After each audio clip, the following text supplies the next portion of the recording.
Hello everyone, welcome back to the channel. My name's Elliot and this channel is all about Blu-rays. But this video is, as it says on the tin, I'm going to be answering your Q&A questions that you sent in over the last week or two, because I recently surpassed a milestone on this channel of reaching 10,000 subscribers. Thank you to everyone who submitted a question, by the way. I really do appreciate it. I got a whole load of questions, and because of the volume, I'm unfortunately not going to be able to tackle each of them in this video. So if I do miss out your question, please do not take offense. I don't mean it. And if you want me to answer the question, if you're really desperate for an answer, by all means, leave that question again in a comment on this video and I'll type a response to you.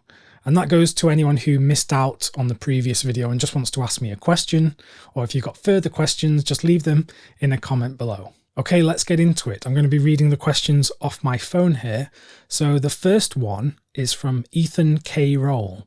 He asks, is there a Criterion that you wouldn't have known about without Criterion that blew you away? For him, it was Old Joy. Old Joy is a tremendous film, by the way, from Kelly Reichardt, who is such a unique director in modern American cinema. The thing about Criterion is I discover so many films for the first time when I buy these on Blu-ray. So off the top of my head, I can't really think of any particular one. Two titles that come to mind that I watched for the first time this year are The Cloud-Capped Star, which is a tremendous Indian film. So if you're a fan of Indian cinema, then you've got to see The Cloud-Capped Star. And then The Cranes Are Flying, which is a great Soviet-Russian movie from Mikhail Kalatozov, or Kalatozov. I don't know how you quite pronounce the name, but that is absolutely stunning and has some really inventive cinematography. So yeah, I'd go with those two. The next question comes from The Filmmaker, who is one of my friends on the channel. He asks, where do you see yourself taking the channel in the future? And have you ever thought about making a short/feature film? So that first part, where do I see myself taking the channel?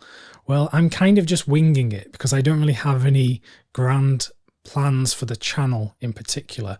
Obviously, I want to keep growing the channel. I want to keep meeting new people that I can talk to about movies. And I get so many suggestions from you guys, and I discover so many films from those suggestions. So the plan for the future is just to keep it rolling. I'm going to be doing more reviews. I'll keep up doing the 4K videos, the Criterion videos, etc. Basically, whatever people are loving on the channel, I'll do more of that kind of stuff. As to whether I want to make films, yes, absolutely. I guess it's just getting over the hurdle of the fear of failure. You know, I've actually written a lot of short scripts in my time, and I've even wrote bits of feature-length scripts that I haven't finished. And I would love to turn those into something one day, but it's just actually getting the courage and actually, you know, getting people together to make them. So hopefully one day it's just, you know, it's a challenge. So I've got to work through that, but hopefully that's basically the answer. This next question comes from Louis Benoit. Louis asks, how do I keep track of what is coming out from each boutique label, and how do I decide what to buy? So what I tend to do is I go on the Blu-ray.com forums a lot, and I'm always checking out the different sub-threads for each of the labels. So like there's labels for the Criterion Collection, Arrow Video, Eureka, Masters of Cinema, etc. And I just kind of browse those every few days, and I'm always finding out about new releases ahead of time. And then as to how I decide on what to buy, it's basically what I get most excited for, because even though I buy a lot and I have a lot of movies, it's impossible for me to buy everything. I'd need to be rich to buy everything, because, you know, if you take in all of these labels, there's so many releases each month. So yeah, it's just whatever excites me, whatever gets my heart racing when I see it announced, or if it's a movie that I've never heard of, but then I just look at the synopsis or some reviews and it really excites me, then that's what I plan to get. My friend Aaron has asked, what are my favourite film/Blu-ray YouTube channels? So when it comes to Blu-ray YouTube channels, it tends to be channels that are by a lot of the people who have now become my friends. So friends that I've met through the channel, such as film blogger Sam, or Nathan Jones, or Jeff at Films at Home. You know, those sorts of channels are the ones that I watch a lot. Rob at the Movie Vault. You know, these kind of channels are what are always popping up in my subscription feed. So they're what I watch a lot. As for film channels in general, I like to watch a lot of film essays. So I've always been a fan of Every Frame a Painting. So any kind of video essay channels like that, I'm big into. I have a question from Vanessa. She asks, who makes the better booklets, Criterion, Indicator, or Eureka? In terms of the booklets that come with boutique Blu-rays, I have to give it to Indicator. Indicator always do quite thick booklets inside the cases. With Criterion, sometimes the Criterion booklets are amazing. Sometimes they're little more than just a leaflet inside the case. So you never really know what you're going to get. But with Indicator, they truly do some amazing booklets. The Eureka ones are pretty damn good as well. But yeah, I'd say Indicator edges out there. Christopher McQuain asks a few questions here. How old am I? I'm 29 years of age, which some people either guess me being much older or some people guess me being much younger, but many people never really guess my age properly. I've had people say in the last year or two that I look about 21 years old, especially when I've not got the beard thing going on. I do look particularly quite young, I think. What did I study in school? So I went to university and I studied economics. So I did economics and there was a lot of maths involved with economics. So that's what my degree is in. And I work in finance at the moment. So that's kind of followed on from my degree in economics, which is nothing to do with film, obviously. Film is purely my passion on the side. It's my hobby, my interest, if you will. Christopher also asks, is my collecting and reviewing more of a serious, dedicated avocation, or is it something to do with what you'd like to do professionally? Well, here's the thing. It's nothing to do with what I'm doing in my day job at the moment, but I'd be lying if I said I wouldn't love to do something film related as a career. I've always said that I'd love to get into filmmaking, but I've never really done any of that myself. But even if it was just doing this, if I could do this for a career full time and, you know, support my living style, etc., I would love that. So yes, absolutely. If I could choose, if I could snap my fingers, I would work in some manner with film. Yeah, it would be an absolute joy. From one Luis Zipol, sorry if I've butchered the username. What's my favourite so bad movie that I love so much? So in regards to movies that are pretty bad that I love, there's a movie called Hard Ticket to Hawaii, which is absolutely insane. And a lot of people would say it's bad, but I find it so hilarious. And I get so much enjoyment out of it. And then another one would be The Cannibal Women in the Avocado Jungle of Death. That again is such a favourite of mine. So bad that it's good. Prayer Position 1 asks, favourite Arrow video release in my collection. This is a tough one because there are so many Arrow video releases that I love. I'd say one that I got a few months ago, which I made a video on the channel about actually, and it was one I wanted for absolutely ages. It was the Battles Against Honor and Humanity, the Kenji Fukasaku films. That is a prized possession in my collection now. So currently that's probably my favourite, but you know, there are so many. Like I love the Sartana collection. That's one that's up there as well. My friend Nathan Jones asks, what movie would I love to see in a cinema?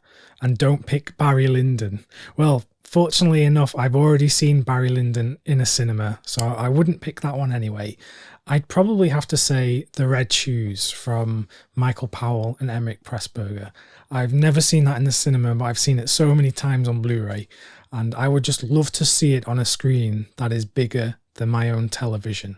So yeah, I'd have to go with The Red Shoes. Reverend Kyle Love asks, what are my top 3 favourite Scorsese pictures? So Martin Scorsese is a brilliant director, and I do love a number of his films. My top 3 at the moment would probably be Taxi Driver, because, I mean, Taxi Driver is a classic, and every time it gets better, and I get something different from it. And another De Niro one is The King of Comedy. That's one of my all-time favourites. And yes, I even liked it before people were mad on it about The Joker. And for the third one, I'm going to throw a curveball in there. I'm going to say Silence, which was one of his more recent movies. And a lot of people don't seem too keen on that. I think it's highly underrated, and it does have some problems, but I love it, and it really moved me. And yeah, I'd put that up there as one of my favourite Scorsese movies. Jamie Ryan asks, what are my favourite experiences at the cinema, and what are some of my favourite cinemas to visit? Jamie actually mentions that he lives in London and that he recommends the Prince Charles Cinema and the BFI. Now, I've actually been to the Prince Charles Cinema.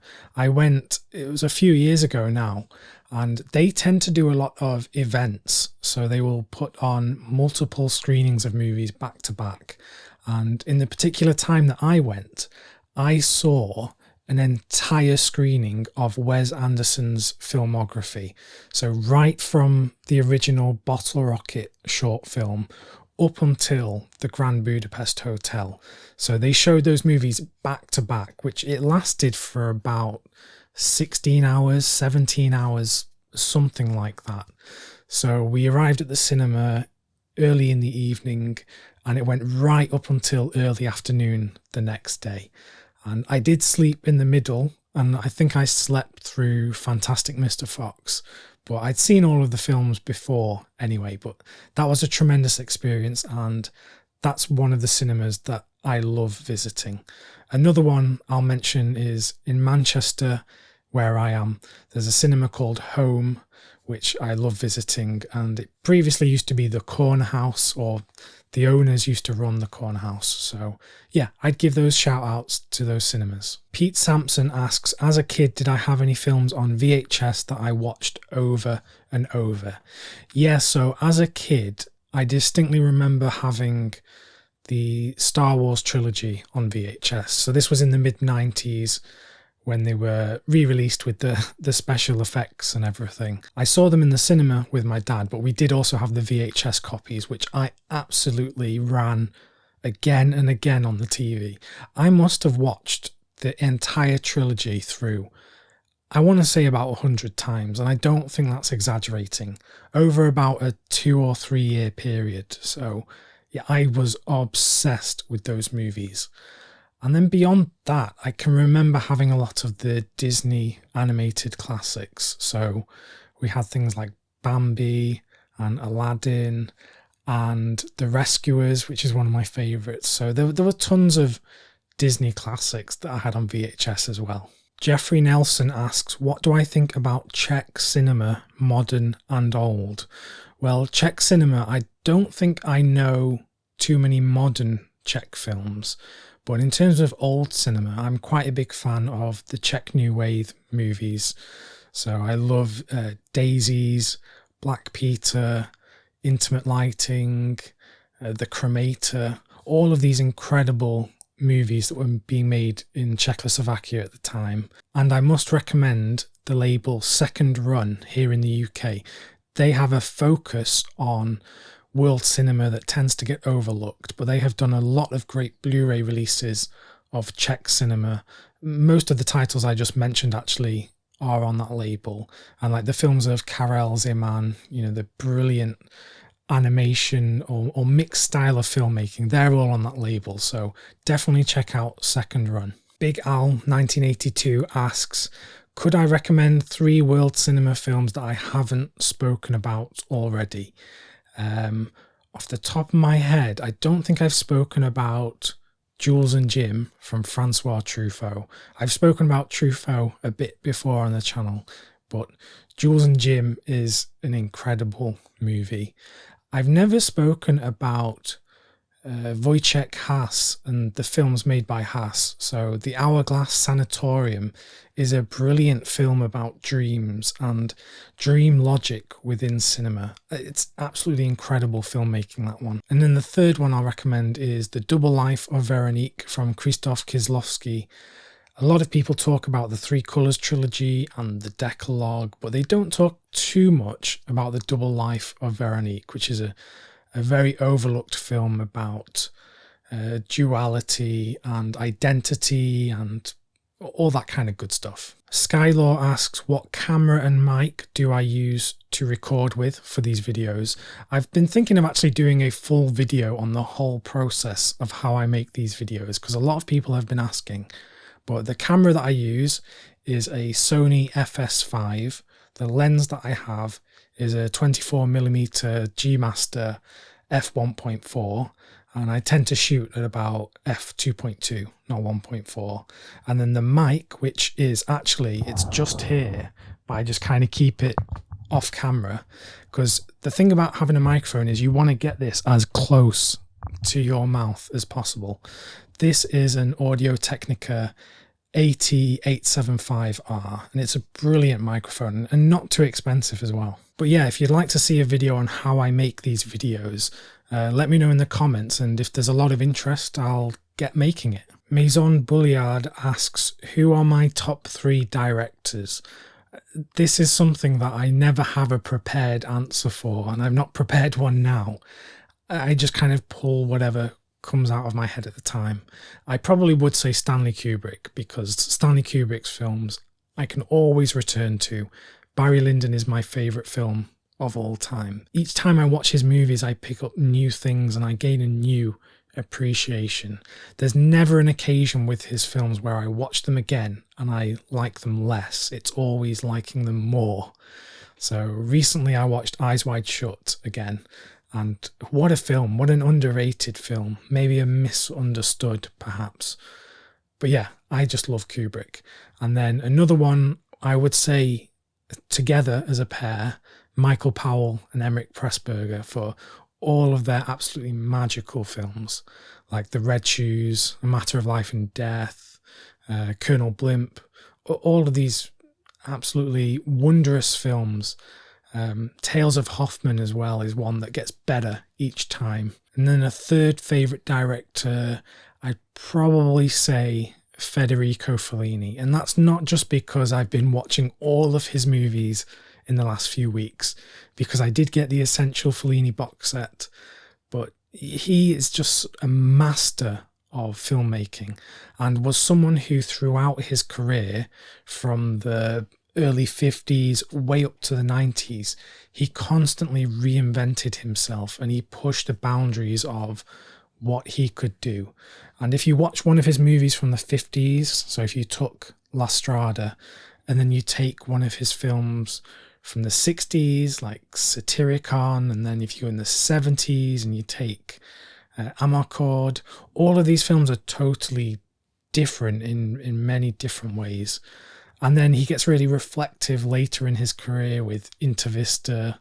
And yeah, just a tremendous filmmaker. He pushed the boundaries, and throughout his career, yeah, I'm just obsessed. Peter Astriab asks, is there a perfect runtime of a film in my opinion? As I watch more and more films, I tend to prioritize films with a shorter runtime.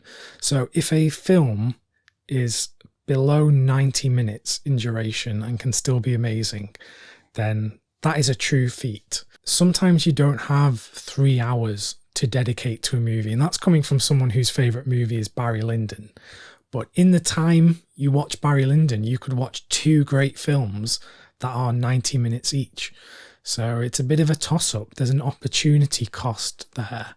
So I would say, for me at the moment, the perfect running time is a 90-minute movie. If you can get a good 90 minutes, then I'm happy with that. MovieTube DK asks, what is my favourite boutique label and why? This changes depending on what I've been watching lately, but I would say lately it's going to be Criterion, not for any particular reason, because there are other boutique labels that are just as good as Criterion. But yeah, at the moment, I'm going to say the Criterion collection. And then your next question is, what is my favorite movie podcast? The podcast that I've been listening to the most lately regarding movies is the Team Deakins podcast. And this is quite a famous podcast recently. This is the podcast run by James and Roger Deakins, and it's all about filmmaking and film appreciation. Obviously, Roger Deakins is one of the great modern cinematographers, and James Deakins is a great script supervisor, and she knows a lot about movies as well. And they tend to have regular guests on, some big directors, big writers, editors, actors, you name it. They have some great guests, and it's free to listen to, and it's so informative, and it's just a joy to have that as a resource. So yeah, check out Team Deakins. And then you also ask, what do I like to do in my spare time besides watching movies? Do I have a hobby, for example? I actually have a few different hobbies, but I'm going to pick one of them. One of the things I like to do is paint miniature models. So if anyone out there likes Warhammer, I'm into that kind of stuff. Particularly lately, there's something called Star Wars Legion, which is a Warhammer type of tabletop game where you buy these miniature models and they come unpainted, and you then have to paint them and make them look nice. So I'll show you one here. I don't know how well this is going to show up. Hopefully this shows up in the focus. But yeah, I paint these little models. So they come in like a grey plastic, and then I kind of put all the detail on them, etc. I'll show you another one as well. Here's General Grievous here. So I just paint these, and it's something that's very therapeutic. And here's Obi-Wan Kenobi as well. I don't know how well that shows up. So yeah, I know it's really nerdy, but that's one of the things that I like to do when I'm not watching movies. And the last question that I'll answer is from Vaughan Jarvie. Vaughan asks, would I consider Abbas Kiarostami amongst my favourite filmmakers? Or are any of his films some of my favourites? Yes, I would consider Kiarostami one of my favourite filmmakers. And again, Kiarostami was a discovery for me through the Criterion collection. And now I think I own all of Kiarostami's films, except for Taste of Cherry. I think I've got them all. But yeah, some of my favourites would be Close Up. I love the 3 films in the Coca trilogy.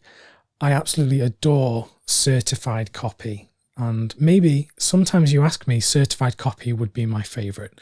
So yeah, I adore Abbas Kiarostami, and I want to explore more of his movies that haven't yet been included in the Criterion collection. Okay, so there you go. I hope you found some of those answers useful. Again, I'm so sorry if I didn't get to your question, but please do leave any further questions for me in the comments below, and I'd be happy to answer them for you. If I didn't get to answer your question, just know that I really do appreciate you watching these videos and leaving comments for me. I did see every single comment, so it doesn't mean I'm not seeing it. I've just not been able to spend the time here because I've been recording for about 30 or 40 minutes already, and I think I only tackled about a fifth or a tenth of the comments that I actually got. So again, I do apologize. I'll be back very soon for more videos about boutique Blu-rays, etc. So until then, my friends, stay well and keep watching great movies.